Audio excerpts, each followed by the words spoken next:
Welcome to Tweed Townhall Presents. My name is Patty. My name is Janelle. And I'm Jeff. We are a mother, daughter, and son team who've lived and worked through mental health challenges in the mental health care system. Welcome. We are glad you're here and listening. Welcome to the show. Hello, everybody. Podcast number 5. We're really slugging right At it through again. here. So on our last podcast, we talked about how we were all sick. Do you guys recall? Yes. Sick again. Of course. Well, guess what? We got another bug that ran through our family, but this time it's like the respiratory, like cold. I just have a cough. So forgive us for our nasally congestion and our tone, because, it's just how it goes right now. Might sound a little different today. Yeah. So what's the title of this podcast, number 5? The title of this podcast is The Thrill of Victory and the Agony of Defeat. Where does that phrase come from? That phrase was coined from Jim McKay on the ABC's Wide World of Sports back in March of 1970. The skier had a bad accident. So what was the inspiration behind the title of this podcast?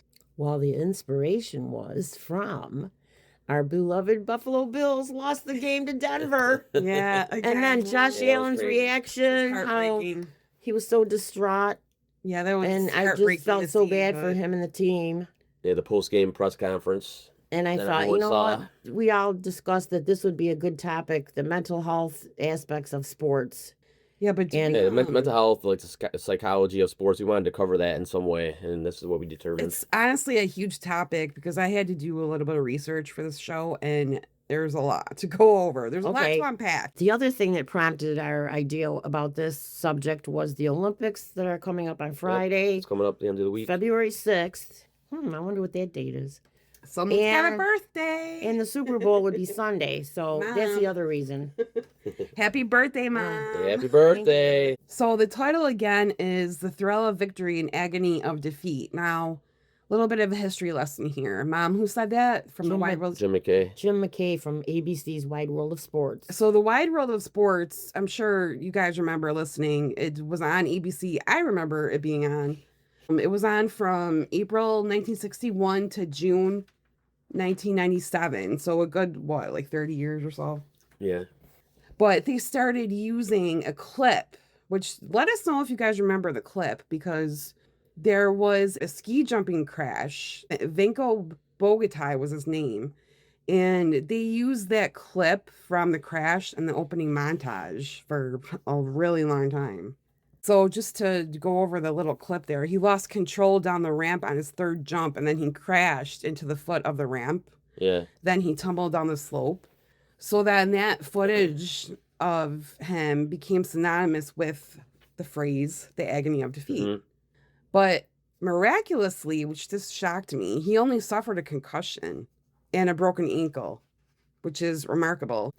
But he also had no idea he was famous in the U.S. He had no clue that the Wide World of Sports was using that footage for as long as they did. So it was back in the day. You didn't have to get permissions and all that. Yeah, so through that little clip, which was only about less than a minute, but he became an icon and a symbol of perseverance through hardship. Yeah.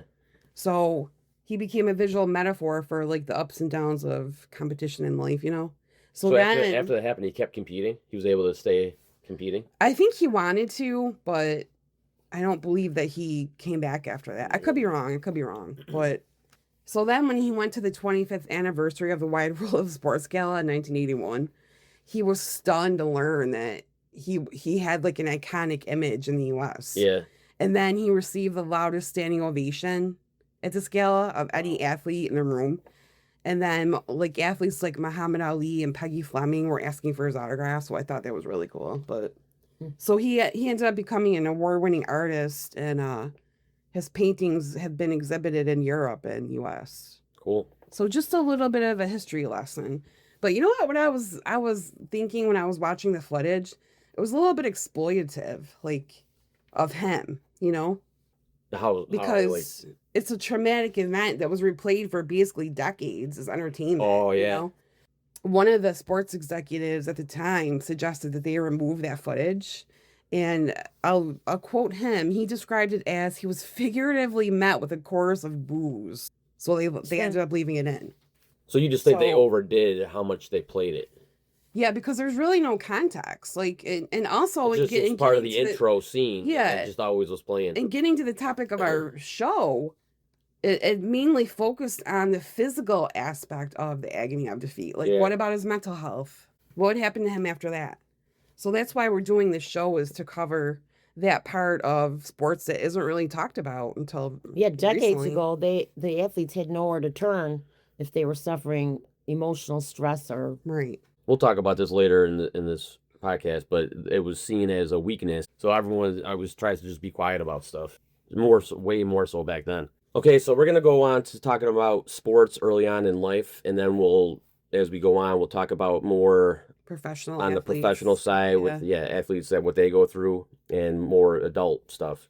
So I want to talk a little bit about my experience. Like me as a kid, I always was involved with playing baseball, and my dad managed my team most of the time.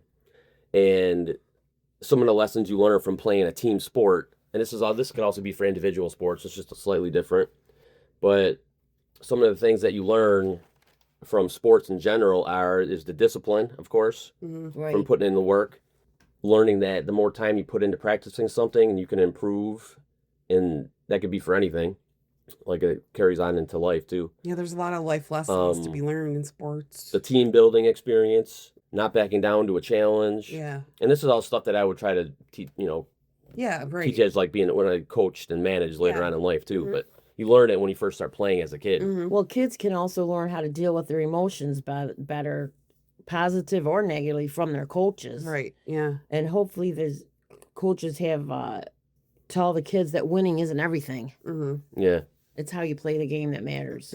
And your experience in sports in general, I think, has a lot to do with who you're with while you're doing it. Like, who's your coach, who are your teammates. Oh yeah, that It can have definitely a affects your way more positive experience. effect depending on who those people are. Right. Because some people that have played sports will have a totally different perspective, Right, depending right. on how that all Mhm. went. Also, you're accomplishing something and you feel proud, like after a win or you reaching a certain goal. That helps a lot too. So Jeff, do you ever remember being disappointed, like if you lost a game or you didn't get a hit when you're, Of course. I mean, but that also has to do with like how it affects you depends on your support system. You know what I mean, like I might have felt bad after having a bad game, but like mom and dad would be like positive about it. Mom and dad were always We would go get encouraging. pizza or Yeah, ice cream or right. something after Yeah, the yeah. game, and it would make me feel a little better. you know? Yeah, right. So it all depends. Because there's parents that are not that way. Yeah. So And hopefully the coach teaches the kids how to prepare for losses so they don't always expect to win. right. Yeah. And then also having good experiences throughout the season or whatever sport you're doing helps to not let the bad things affect you so much, You know what I don't agree with? How coaches, they want to give out participation trophies just so the kid gets something. But I don't like that because that's That kind was of never a thing rewarding. back like That wasn't a your thing for me. kids. Yeah. It got to be that way It when became a my thing when I started grandkids- coaching Yeah. my nephews. Like Yeah. maybe 20 years ago. Uh-huh. But I don't agree with that because it doesn't teach them how to lose properly. I want to talk about the parents for just a little bit for this, because we'll talk about parents more later in this episode, but what about the parents? Parents are the worst. Well, some of them are. Sometimes parents try to impose what they want to do to their kid, And to their children, yes. and that could be a problem. And If which they don't is- take into consideration what their kid Yeah, wants. which is disastrous. Yeah. Yeah, you don't want, you don't want to do that, but And 'Cause- other 'cause parents I've on seen your that happen. team Yeah. yeah, who I have tease the too. other I mean, kids. I actually remember Dad pulling a parent aside. They I don't know if did, you he guys did. remember this, but because the parent was just being horrible, Obnoxious. And there's parents that will like hassle the other kids on the other team even. But I remember Dad pulling the parent aside and he was trying to like calm him down and stuff. Like, you can't be like that, But that happens so frequently. I Googled stories of parents getting banned Mm-hmm. from kids. Do you know how many articles I found? Like Many. hundreds. Many. I found hundreds. Mm-hmm. So it is a big problem. Yeah, I experienced that as a player when I was younger and as a coach and manager. Yeah. And what happens is, I mean, the worst case scenario would be that the parent pulls their kid out of playing for the team for whatever reason, with the conflict with the coaches and all that. Like that can happen. But if they make the kid stay playing, then the kid's effort and their mood is just down. It's low effort. They don't. You could tell they don't want to be there. Then they lose the love of the sport. It ruins their experience for just their general experience of, they're not having. They're supposed to be doing something that they're having fun. They're not having fun anymore because the parents are putting too much pressure on the child, right? And they don't enjoy that. They hate going to the game or whatever. It puts a damper on. They don't enjoy it anymore. It just sucks the passion right out of the game. Yeah, it puts a damper on the rest of the team too. At a young age too. Everybody can see that. Yeah, that's what's happening. Yeah, don't do that with your children if you're. I mean, I don't know. Yeah, just find something that they will enjoy doing. And even if it's something that you don't think that you would, the problem is they enjoy doing it until their parents get involved. Well, yeah, that's another thing too. Like they could enjoy doing it, but if their parents too hard on them about it, it can ruin it for them too. And I've seen that happen too. I've seen that happen. It's happened, yeah. I've seen both things happen. Yeah. The main thing is for your child to have fun. Tell them to always do their best, and you'll always be proud of them, no matter if they win or lose, as long as they tried their best. So you'll always be proud of them. Tell the child that. Yeah, that's important to relay that message, I think, because how often do you tell your children that you're proud of them for just showing up? Yeah. Because just showing up is a big one. And then everything else is secondary, really. Just do your best. And if they enjoy the sport, they'll most likely finish it out. Right. I want to say a little bit about Dad coaching me, because this is a little bit of a funny story to this. But so one thing he was always huge on is respect. Mm-hmm. And I think I learned a lot of that from Dad. Just playing him coaching me with baseball. Yeah. But so it's kind of weird how this all worked out. But like, if everybody knows the word, like if you're being like overly obnoxious about how good your performance is, you would say you're being cocky, right? Like I don't. Do people even say that anymore nowadays? Yeah. I don't know. Like is that a common word still? They do. I don't even know because I don't hear it too often. But back then it was, and this was like in the 90s, early 90s, I would say, 90s, somewhere around there. Yeah. Late 80s, early 90s. And so my dad had this thing with our team that you could be cocky, but you have to be kind cocky. And if he notices you're being cocky, then he would have a problem with you. And you could probably figure out what cocky means. It just means like you're going over the top. Too much. Like you're talking too much, you're yelling too much about how good you are or whatever, Yes. If you were kind cocky, you were just more respectful about how good your team was or how good you were, Yeah, I'm glad you brought that up. So it was just anyone that's ever been coached by my dad probably knows this. Yeah, how he was with that. And you know what? I love to watch Dad coach. He was so passionate about it. I was gonna say that too. He was very like aggressive and loud on the field all the time, but also he was always encouraging. He was always loud. Very encouraging, nice, respectful. Everyone just knew that was part of him. He was well loved with all the kids that he coached too. So if anyone knew my husband back in high school, he played baseball. He was a catcher, very loud, so all the team could hear him. Mm-hmm. He was never yelling at anyone.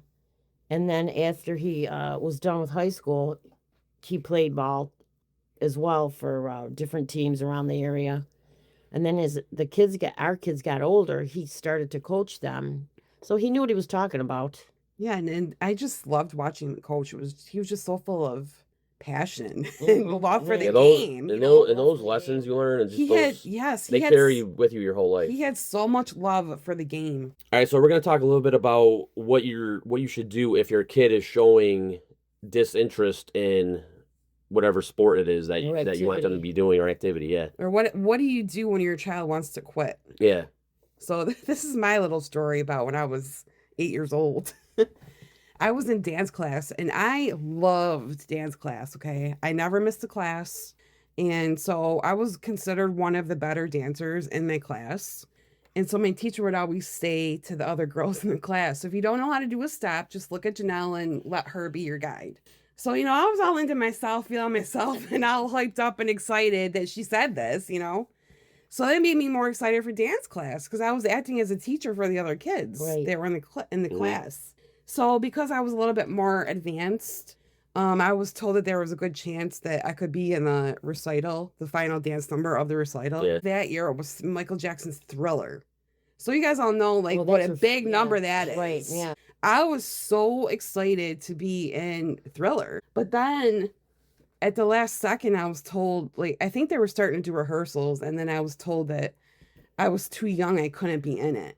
Well, Let down. I was devastated, totally devastated, because I had gotten my hopes up and I wanted to be in it. So I remember watching the recital that year, and I was seething. And my 8-year-old I should be in that.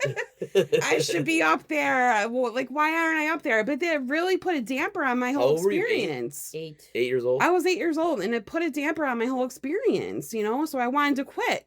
And I only stayed in for another year because I was just so, like, I got my hopes up and they were let Right. down. So I didn't want to do it So anymore. that changed the, like, It changed trajectory the whole, of your dance. It changed experience. everything. It changed Wow. everything. So there's a lot of kids out there that feel that same way about whatever event happened that makes them not want to play anymore. Yeah. So what do you do when your child wants to quit sports? I can tell you what I did as a parent.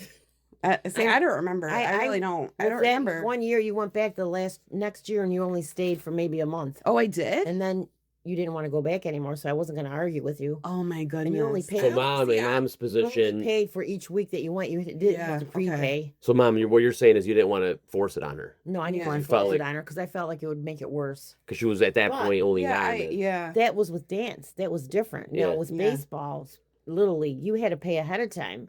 So the fees Okay, were already yeah. paid So- for. Yeah. So when my boys wanted to quit, they were forced to go. But they ended up loving Which I will say from my experience, sometimes it ends up being a good thing I knew because they I love wanted it. baseball. I you knew know? Did Jimmy Jimmy or never Jeff gave me ever?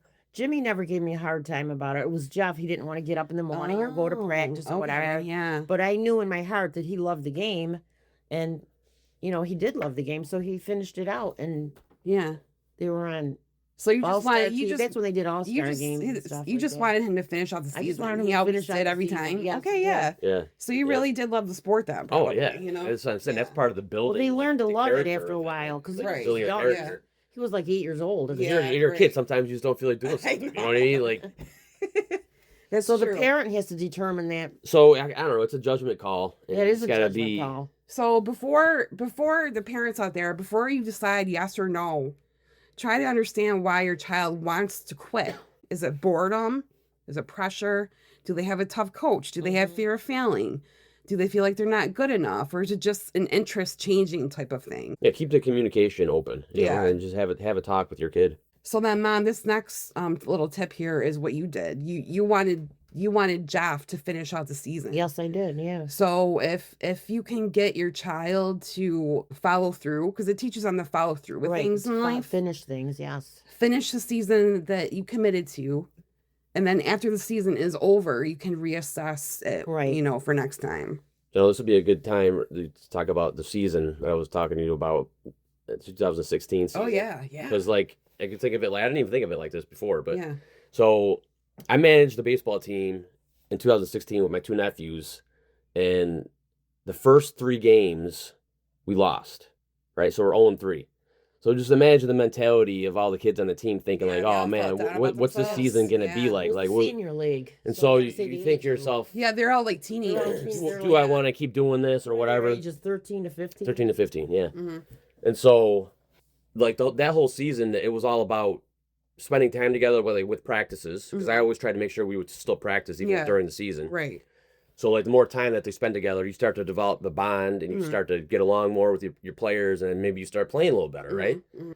And so that season, we ended up going the rest of the season undefeated after those first 3 games and won the championship. I have to say that was so Right. So- It exciting. was exciting.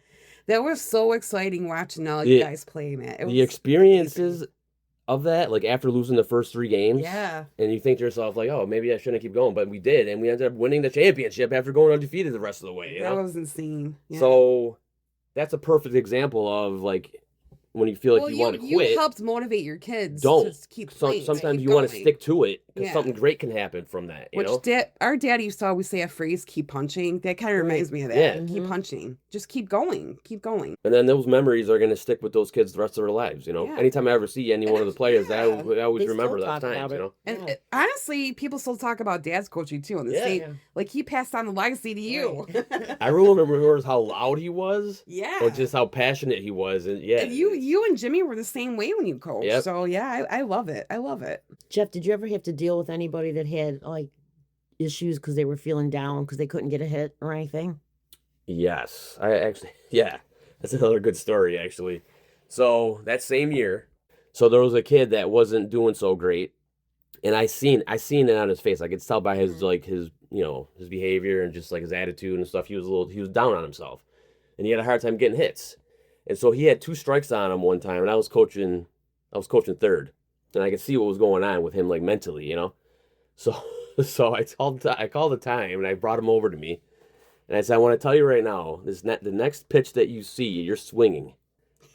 I said I'm making a decision for you, pretty much. Yeah. I said you're swinging, and so I pumped him up a little bit, told him that, and then he went back to the plate, took the next pitch, he swung, and got a hit. I think it was up the middle. It was a hard ground ball up the middle. Oh wow.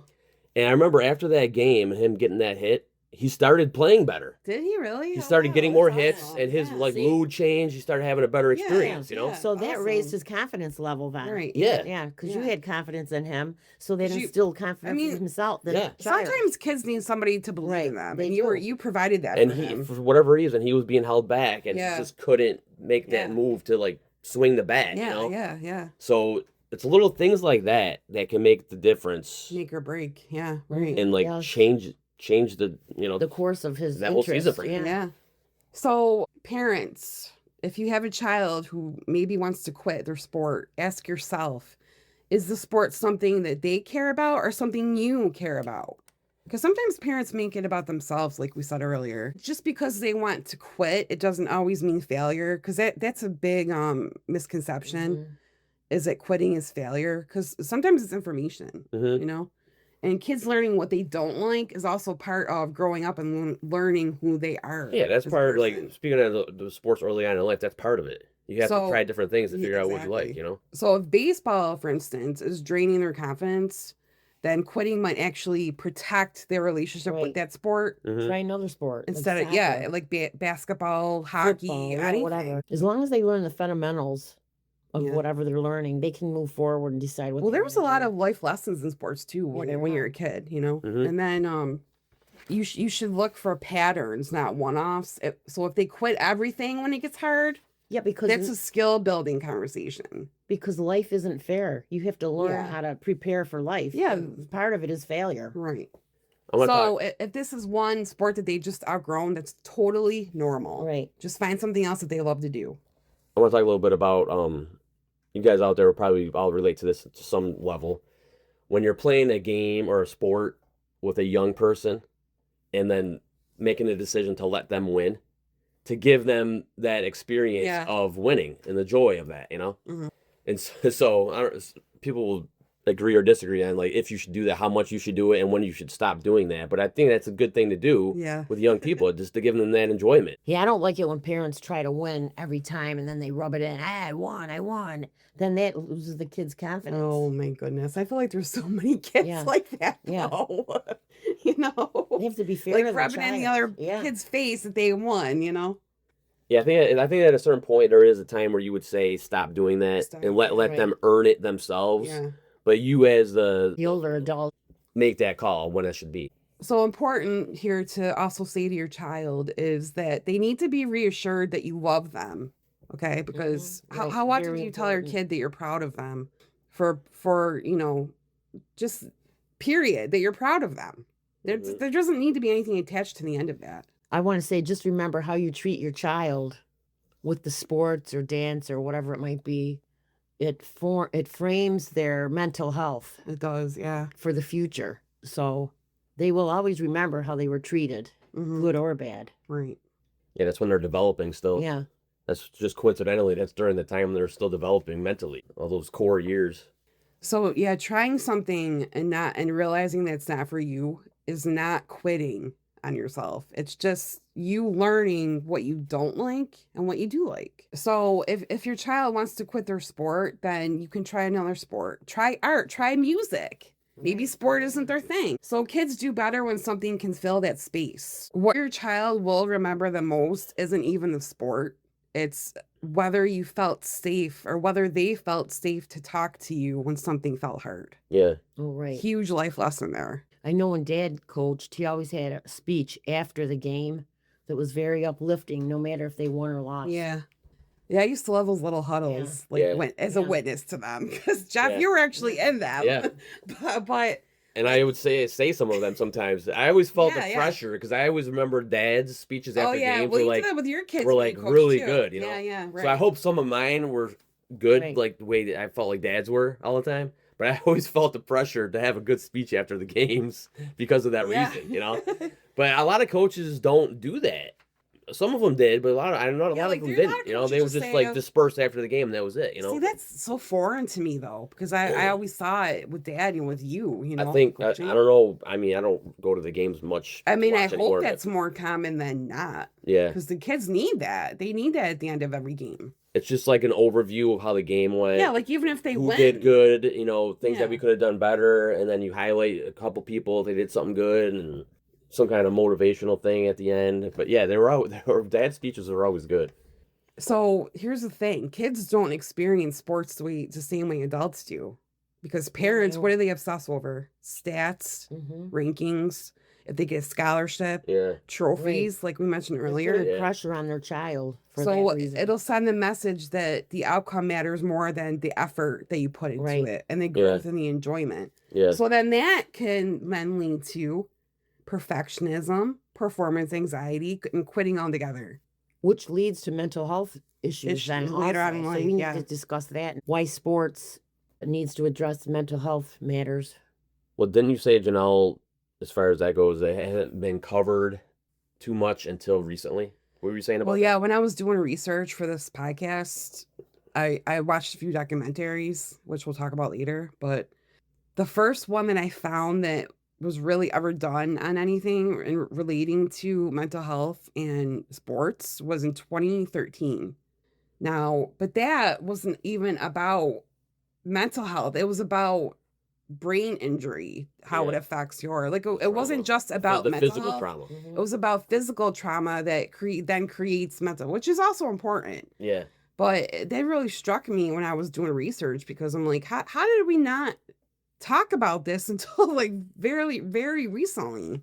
It's crazy. Because mental health has always been hush hush. Keep it on the back burner. Well, yeah, it has been, but I feel like there's been a lot of movement in the last There has been. 5 years, I would say.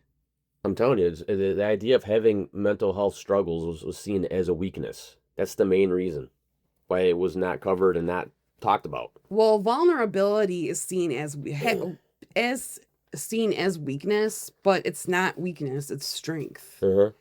So for kids out there listening who have really, really difficult parents that just will not let you quit any sport you're playing, there's things that you can do.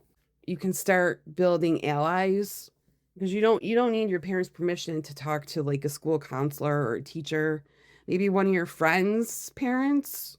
If your parents won't let you quit, don't take on a leadership role on the team that you're on.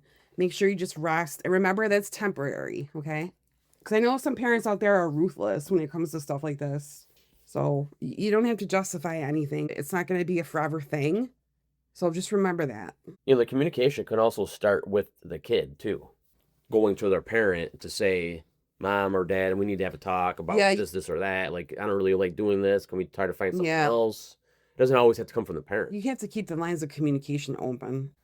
All right, so now we're going to talk about the mental toughness culture, and is it required for sports? So in a lot of sports environments, athletes will learn that emotions equal weakness. Yes. So you can't show your emotion. You can't show anything related to how you're feeling unless it's pain related.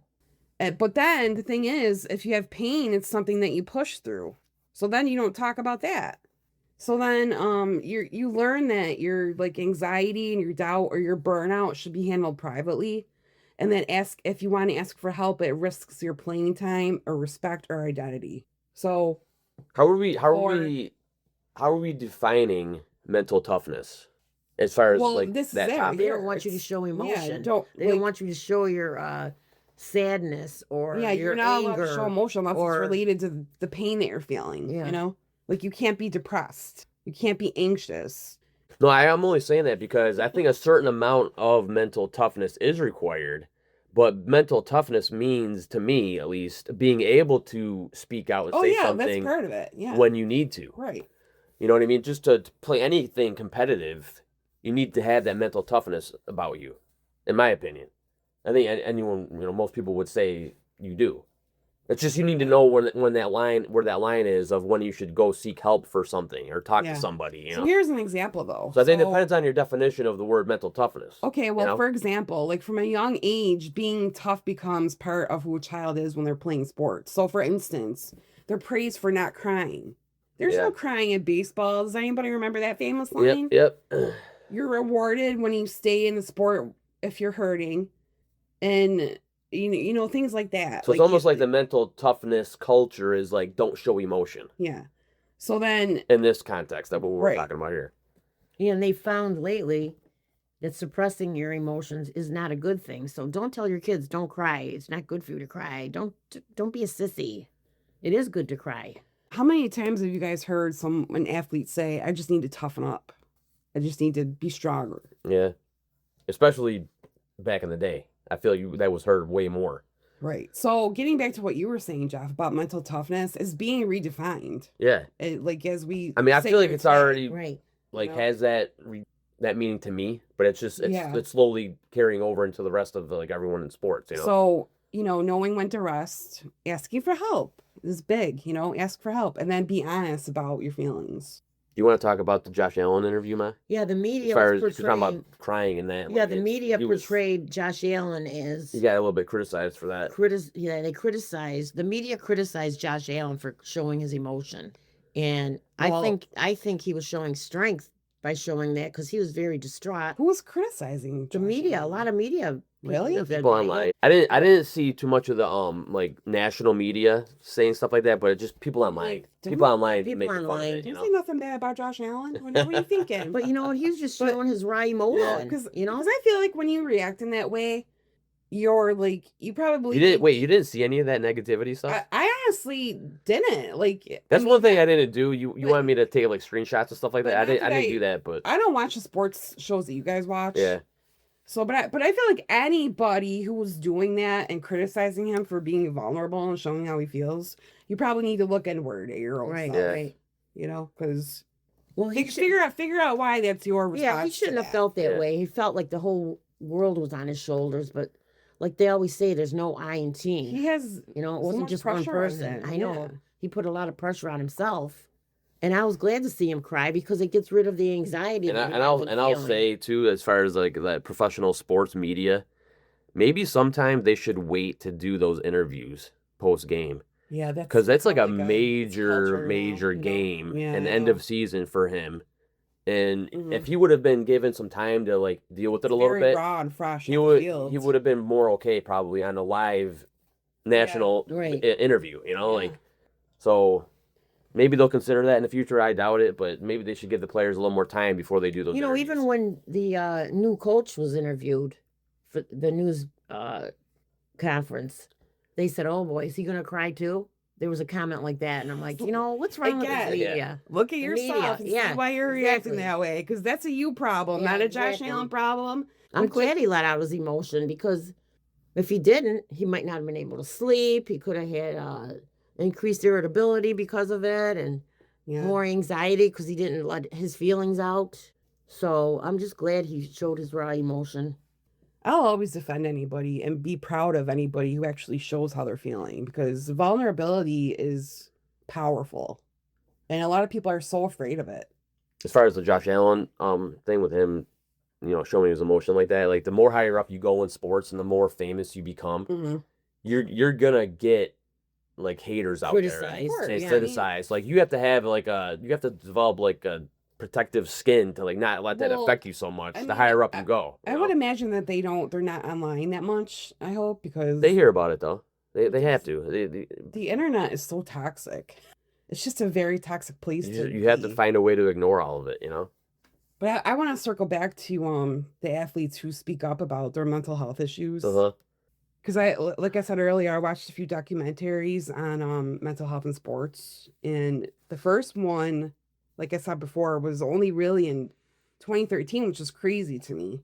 But then that one was called League of Denial, but that covered brain injury due to injury on the field that affected your mood and like cognition. Was that mainly surrounding football, I would assume? I honestly don't know, because I didn't watch that one, but I did watch The Weight of Gold, which was narrated by Michael Phelps. And I recommend this documentary. It was so powerful.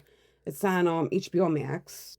And then we mentioned the Olympics earlier. They're starting on Friday, Mom's birthday. But they interviewed Olympians, and they were speaking about the mental toll of like training, competing, and then life after the Olympics. So I was watching it, and I was noticing like the athletes seem like, Mom, I was just saying this earlier, how they were relieved to be able to get it off their chest, like what they were dealing with. It was depression, anxiety, identity struggles, and even like a support like after the Olympics. So, and us, it's like, it's easy for us as viewers to forget like that they're human too, Right. you know? So yeah, they seem relieved to be able to share what they were actually going through. But yeah, people need to realize that they're people, not a product. So don't criticize them. I feel like people dehumanize athletes. Like they call Josh Allen Superman. Right. You know, I'm not agreeable that with puts that. a lot of pressure on It does, an athlete, you know? They did that a lot actually during the press conference with the new coach. Like everything surrounding Josh Allen. It just puts a lot of pressure on him. Just be himself, not Superman. So if you want to get like an inside look into what the Olympic athletes go through, definitely watch The Weight of Gold, because it's powerful. And you know, they're Who was the Olympian that threw their gold medal in the garbage? Chloe Kim. That was Chloe Kim that did that, because she was just overwhelmed by everything. See, Which, I mean, I hear things like that. Yeah. And I totally empathize with her. I do too, yeah. Like, you know, I empathize with their struggles. And a lot of people just don't have the capability to do that. We need more empathy in the world. But I wanted to mention this other documentary that I watched. It was on NBC, and it was called Headstrong. And you can actually watch it on YouTube. It had a really, really powerful opening statement that I want to share right now. And it said, "Sports are transcendent. In the blink of an eye, an athlete can become a god. Athletes represent the peak of human potential.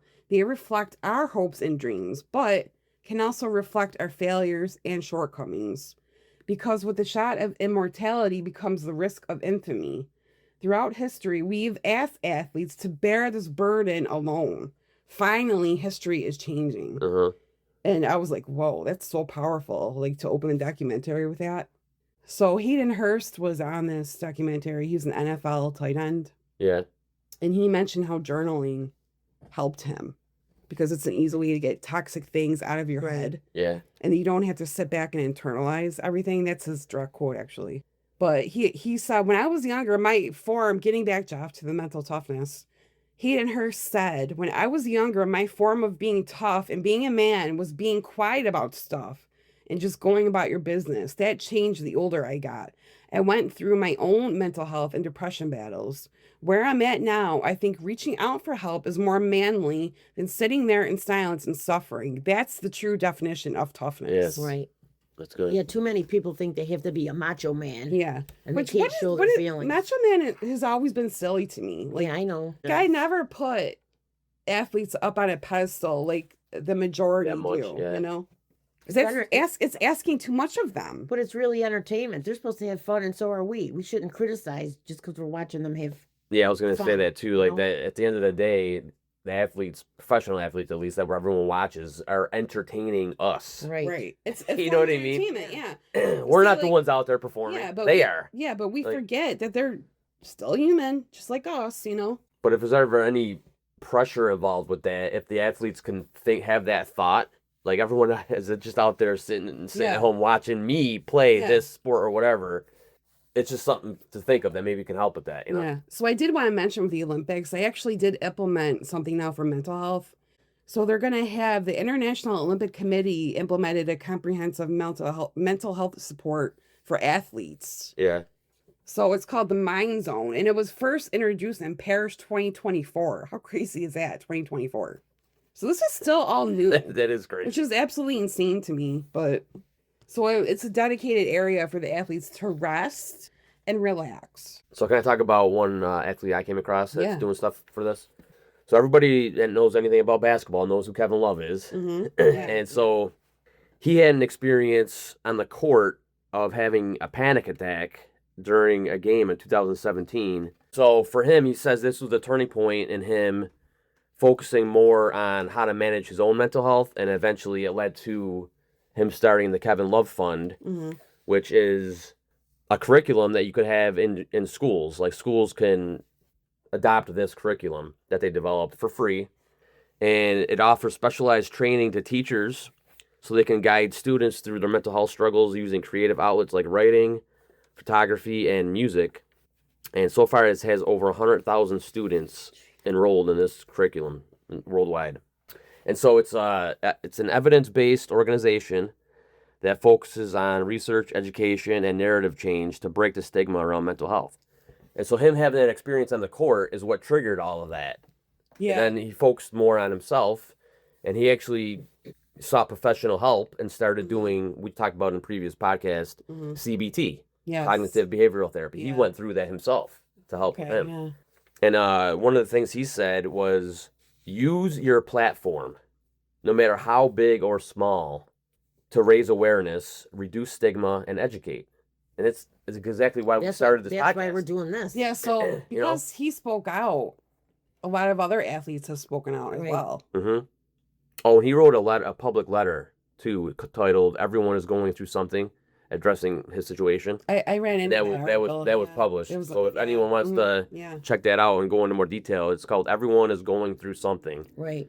That was Kevin Love. And a person's mental health is just as important as your physical health. Yeah, let's talk about that. So. Because how has it not been this entire time? I don't know. It's just crazy to me because the brain is a complex organ. They go together. They go together. I want to tell everybody about why crying is good for a person.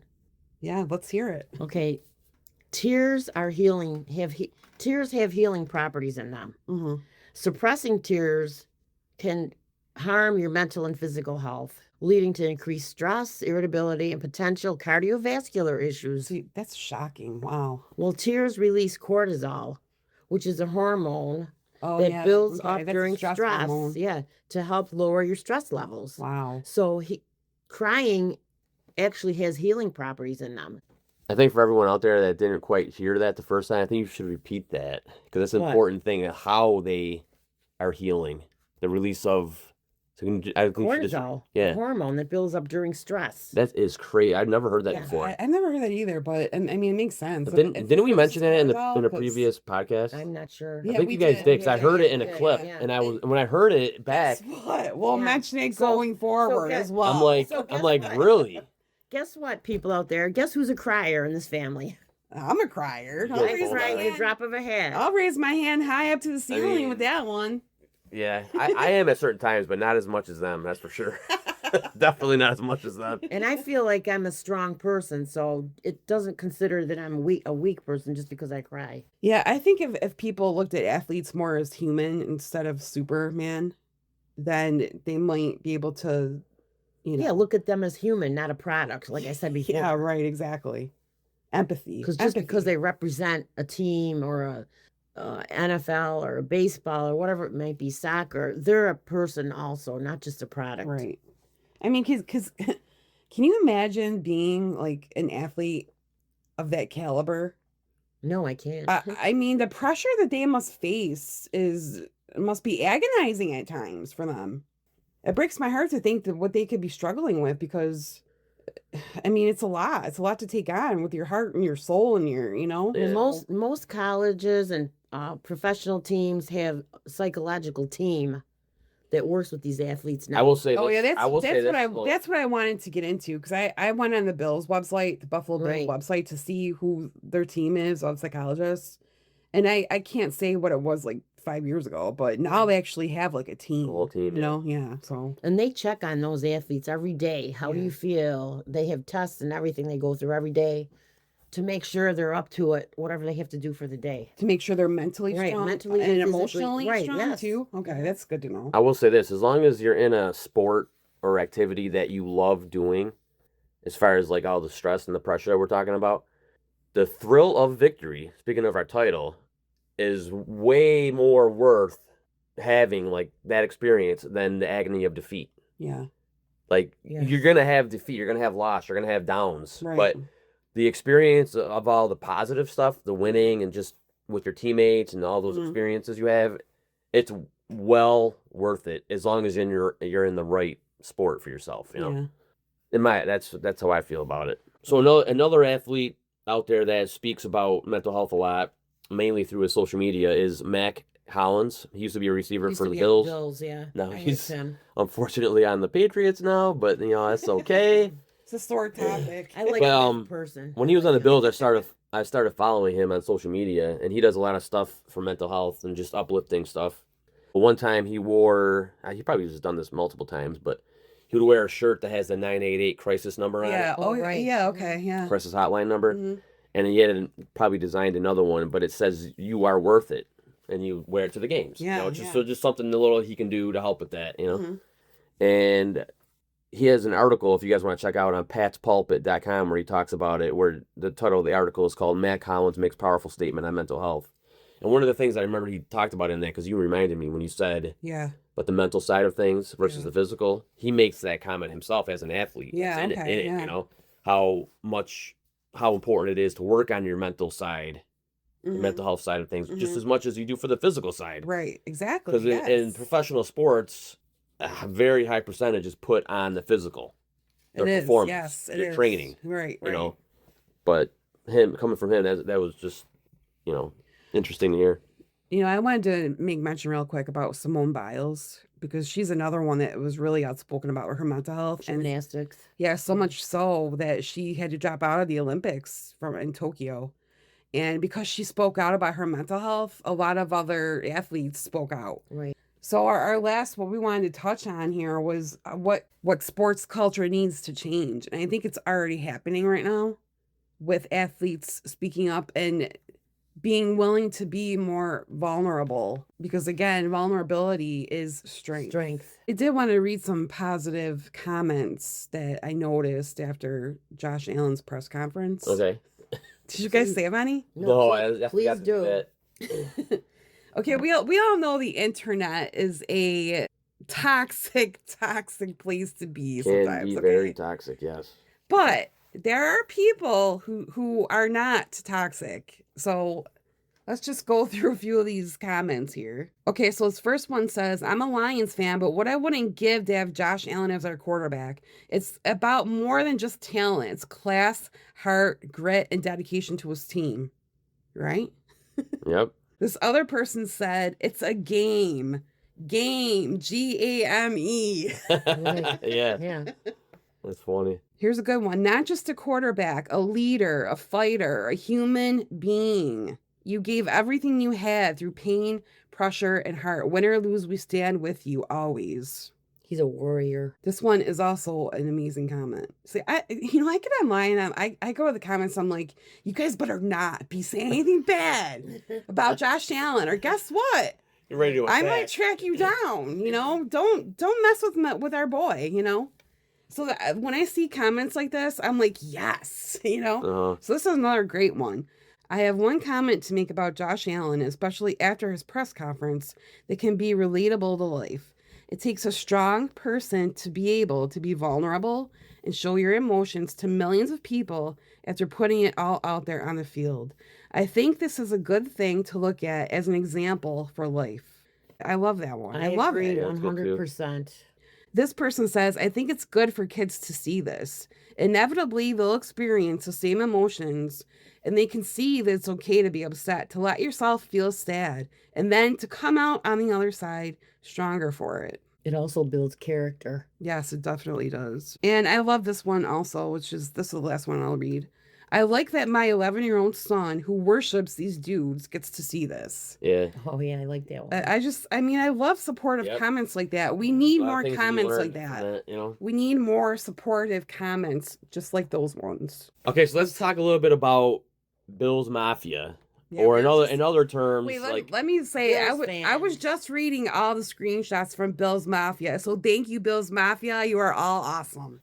well, just generally though, like just community fandom and how your mental health is affected by your team's or player success. Okay, but we have Bills Mafia around here. Yeah, Buffalo Bills. You know? there's good things and bad. Well, you know what though? Bills Mafia is known, Jeff, all across the globe. It is. Yeah. It is actually. So you know, Yeah, just- the Bills are one of the biggest teams let's make that clear. as far as the fan base that goes across the whole world. Yeah. So Yeah, which is awesome. a lot of countries have the Bills backer bars, and even Yeah, in since the even NFL's going over Yeah. in Europe and Australia. next even in year. America and other cities, we have Bills backer bars. You know, so it's a common thing. Well, yeah, like there's good things and bad we had- things about fan bases for sports. So we had that community support of the Bills Mafia. Yeah. You know, we all feel connected to that as if you're a Bills fan. you know. Definitely. Oh, and what do we say as a hello greeting in Buffalo? Bills. Bills. Go Bills! Bills. Go Bills! That's it. That drives people nuts that aren't Bills fans, but for us Bills fans, Wait, that's we love it. That's a hello greeting, goodbye greeting, and a how you doing greeting. Yeah, Go I think Bills. it's funny that it has become that. Yeah. And I've been a Buffalo Bills fan since 1960. Oh, Ma wins Oh, that that's one. Mamma mia. I was a youngin' back then. Okay, what about the Bills Mafia, Jeff? Well, I was just wanting to talk about like when your team is playing or you're a certain player that you want to see do good, and just how you feel after the games that they don't do well in, and what do you do to help cope Well, with that? Can I say something first before you say anything? It's just a game. The last Bills game, which we all know, the infamous Bills game. The end of their season. I can't watch the games with certain people Yeah, Yeah, we get intense because we I get crazy. get way too stressed out. So I'm like in a separate room watching the game. My heart, I was gonna beat right out of my chest. So wait, if I feel like that, how do the athletes feel? You know? Yeah.